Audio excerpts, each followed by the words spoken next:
Hey, I'm going to preface this by saying that I'm sure a lot of people are going to hate this theory. Unfortunately, I have a lot of confidence that it'll happen. As you'll see, there's quite a bit of evidence to back it up, so obviously potential spoilers ahead. Click away if you'd rather find out when reading the books. Okay, so I feel like the place to start is with foreshadowing. This first part might seem unrelated, but stick with me and you'll see why it's relevant. In chapter 37 of Fourth Wing, a Venin tells Violet, "You could command the sky to surrender all its power." First of all, I don't think this is referring to the lightning or pure power wielding signet that she gets from Tarn. If you care to hear about what I think this really means, you can click the card up here to watch the video that I made about the second signet that Violet has apparently already manifested from Andarna. Anyway, I think it's obvious that this whole command the sky to surrender all its power thing is going to be a huge deal in future books, if not the endgame of the series. So, where did we first learn about it, and what else can we glean from there? The first time that phrase is used is in the epigraph from The Origin, The Fables of the Baron, at the beginning of chapter 37 of Fourth Wing, just before the Venin says it to Violet herself.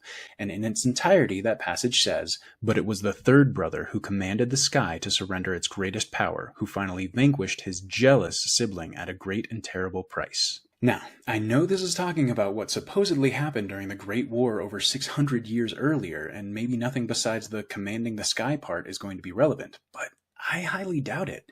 Based on things that we learned from Andarna at the end of Iron Flame, I'm guessing that we're eventually going to learn about something akin to a prophecy that basically says that the only way to defeat the resurgence of Dark Wielders is for history to repeat itself, and for someone to play the same role as that third brother from The Origin. I'm not going to get much deeper into that here, but let me know in the comments if you want a separate video diving deeper into my theory about this prophecy. Anyway, I'm confident that Rebecca Yarros very intentionally included everything that was in that excerpt from the Fables of the Baron. So let's take a closer look at the rest of it.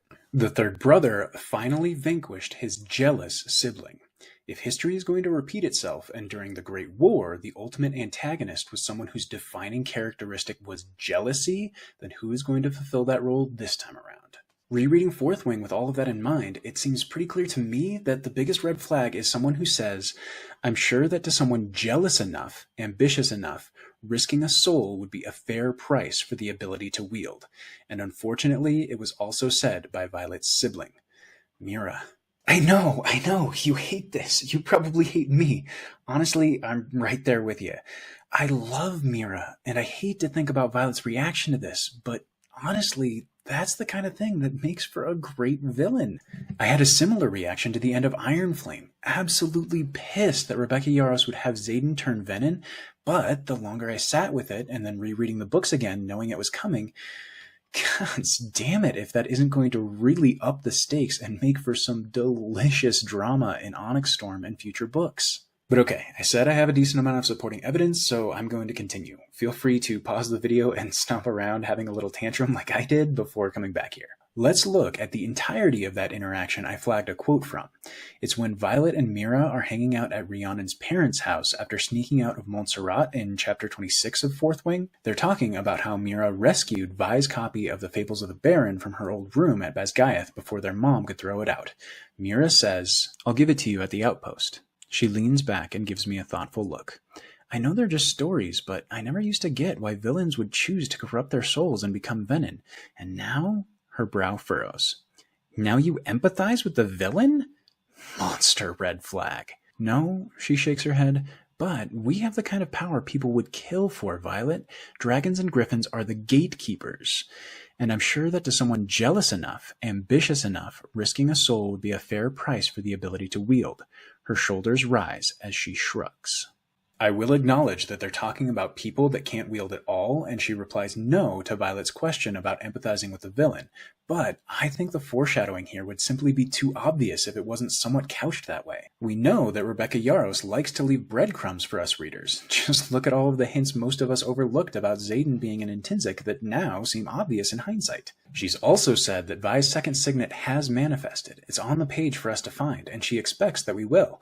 And yet, there is no consensus as to what it'll turn out to be. Basically, she is masterful at spelling it all out ahead of time, but doing it in such a cleverly disguised way that it's usually undetectable until you go back and read it again after getting the necessary context. I think that's exactly how we'll come to think of this scene.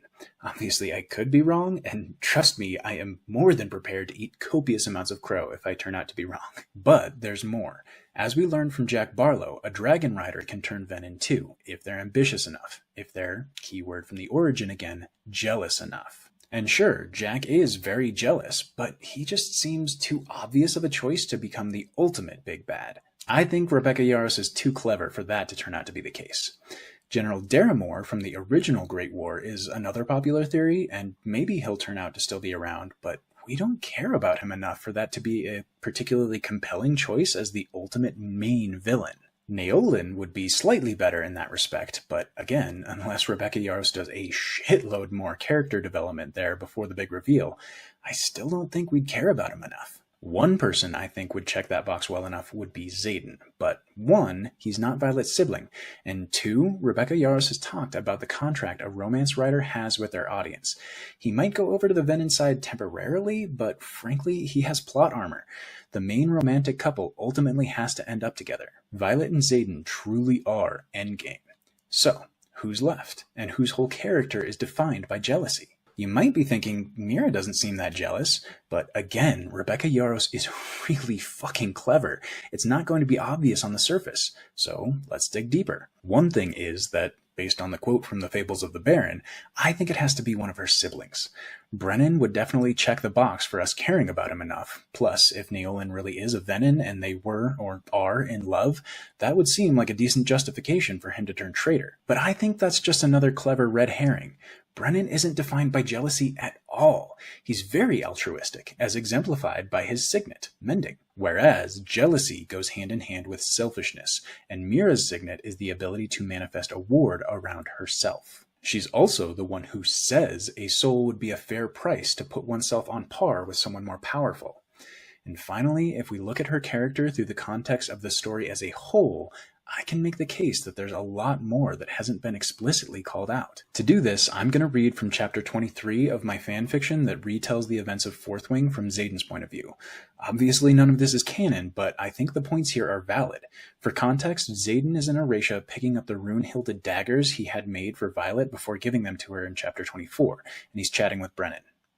Brennan sighs wearily. I don't like problems I can't mend. His expression looks so crestfallen that I can't imagine it's entirely due to Arana. Why do I get the impression that sentiment is really more about some other problem? I probe. Brennan looks up and considers me carefully for several moments. The temptation to read him is almost unbearable, but I already feel like complete shit for secretly violating his trust with respect to Violet, so I just swallow and wait. Finally, he sighs again and admits, I'm worried about my sister. I try to reassure him. I'm doing everything possible to keep Violet as safe. Not Violet, Brennan interrupts. I have to admit, you've really gone above and beyond in living up to our deal regarding her, he says as he surveys the bundle of daggers and nods with confidence, making me feel even worse. And I hesitate to tell you something so personal, but I guess if you're holding up your end of the deal, I should too. Fuck me, I think, but there's nothing I can say to make him stop without incriminating myself. I'm worried about Mira, Brennan says, shaking his head. After taking a beat to absorb that, I lift an eyebrow at him and offer, I really don't think you need to worry about the hero of Strivemore. Then you really don't know her personally, Brennan replies. Mira is complicated. Everything I told you about how my mother fucked up Violet's childhood, all of that applies to Mira too, except Vi always shrugged off our mother's indifference, whereas Mira always obsessed about trying to earn her love, and I think she still does. For some reason, our mother used to show slightly more affection towards me. Maybe it's because I was the firstborn, or because I look so much like Dad did, but I could always tell how jealous Mira was.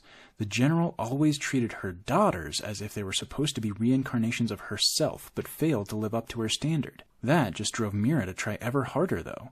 Lots of kids that want to go into the Riders Quadrant start training around puberty, maybe a couple of hours a day, or a bit more as they're getting closer. But Mira? She was already doing 6 to 8 hours of training a day by the time she was 7. The last few years before entering the Quadrant, I heard it was more like 10 hours a day.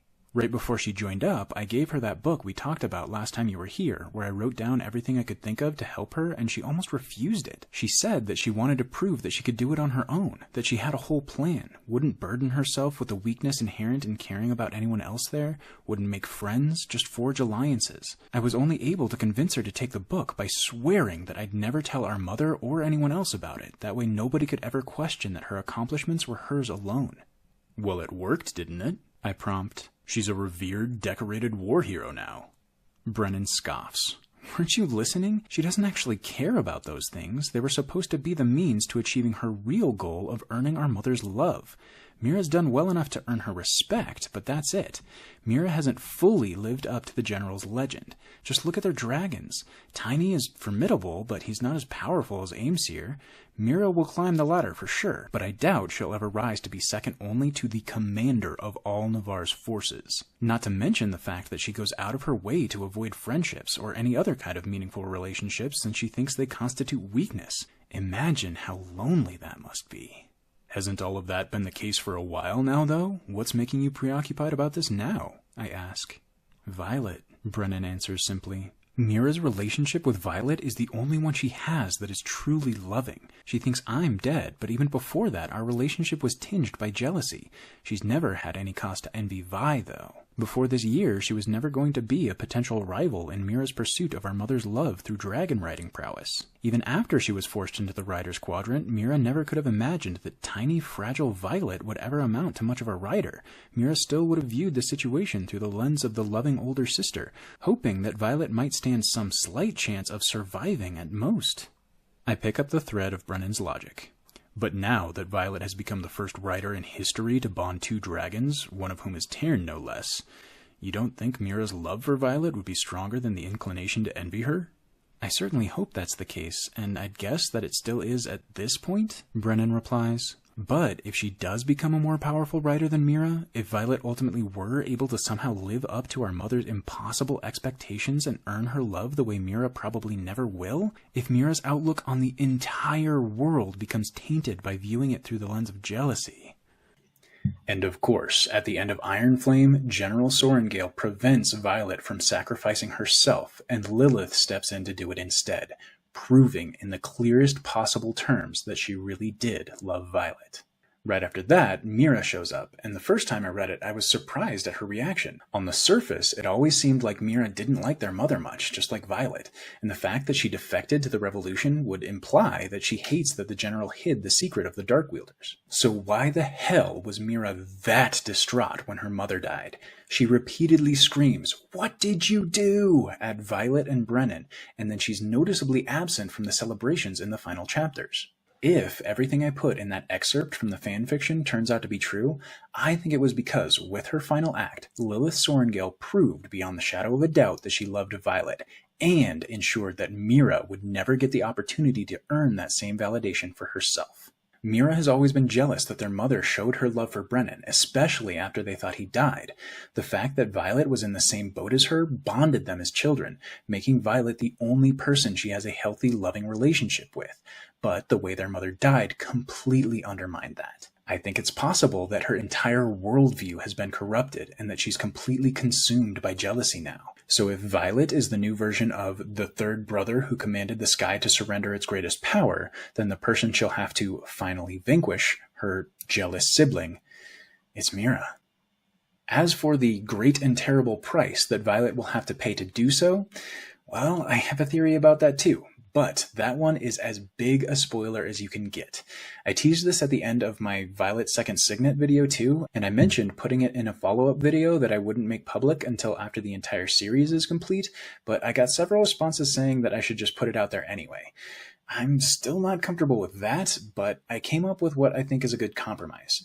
I think it's reasonable to put theories out there for things that are likely to happen, or not, in the next book. This theory about Mira being the main villain was originally part of that follow-up video that's not public yet, but I decided to put this part out there now because I'm betting Mira will turn to the dark side during Onyx Storm. If, after reading Onyx Storm, I think that great and terrible price is likely to be paid in the fourth book, I'll put a video out about it at that point.